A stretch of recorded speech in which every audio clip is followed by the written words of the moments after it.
Get a Job in Tech, episode 287.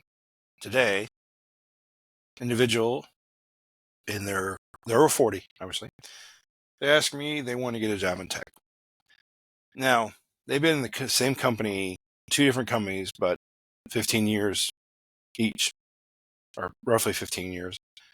So they asked me, what should I do? And I don't know. That I'm not you. I don't know. I'm not you, so I don't know how to answer that. But what it did say is, I said, consider this. And here's a scenario. I'll tell you the scenario. I told him, consider this. You spent your whole life climbing this ladder, this corporate ladder, and you're not in tech. This is a non-tech role. This person isn't in IT at all. You spent your whole life climbing that ladder on this non-IT tech role, and you see this flashy thing on the right, and it's this tech job, and you see it all the time, and you get all this money you can make. Now, $50K here at this non-tech job, it's $25 an hour, roughly. Now, over here on the right, you have this tech job. Entry level call center is $18, $20 an hour. So essentially, you're taking a pay cut to do this.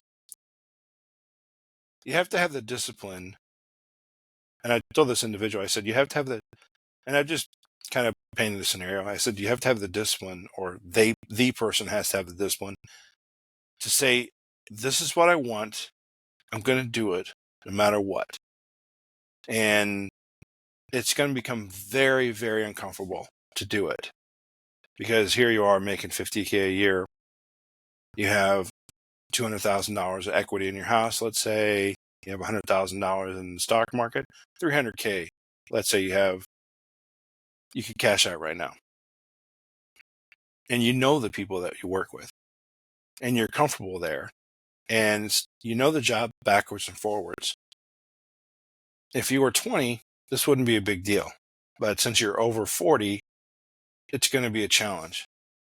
Now, the discipline part is when you go for the interview for a call center and they turn you down. They say you don't have enough skill set, or you don't have this skill or that skill.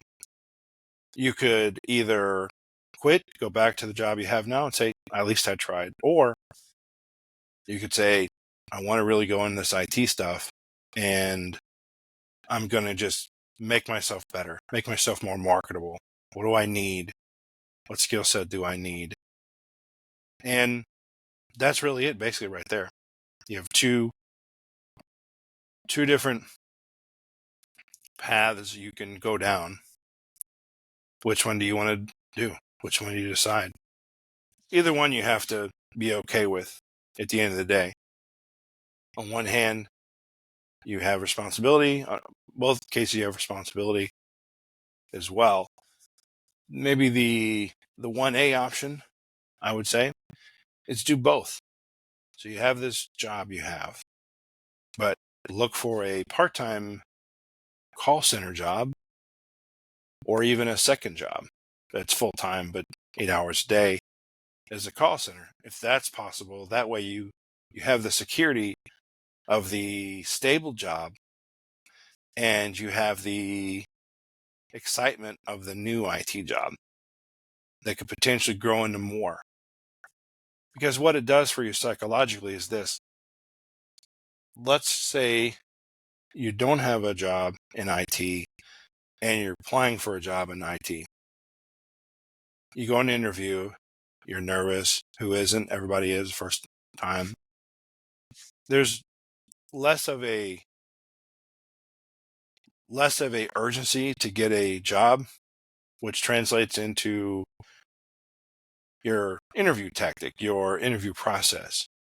You feel like you need to rush things, you need to hurry up and get a job. So you'll take whatever job that you can, that's offered to you. Versus if you have this stable job here, and then you're just warmly walking into IT at the same time, you can pick and choose what jobs you want. And so from the call center job that you work part-time,